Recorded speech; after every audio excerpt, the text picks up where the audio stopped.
Hey, well done for completing the last module. Today, I want to talk about something that has really helped me in my life. And it's in these moments when something is needed of me, say somebody's asking me to give a talk to 2,000 people, or somebody else who wants to fly me somewhere to teach their entire engineering team. And it's in these moments when I say to myself, oh, I can't possibly do that. That's for somebody who's much, much better than me.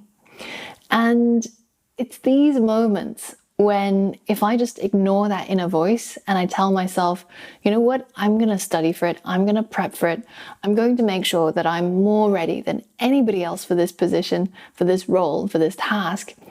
It's these moments that we learn and we become better. So always look out for these moments where you're doubting yourself and you're being asked to step up. If you really do step up, then I promise you are going to go so much further than if you just stayed in the same place. So keep going.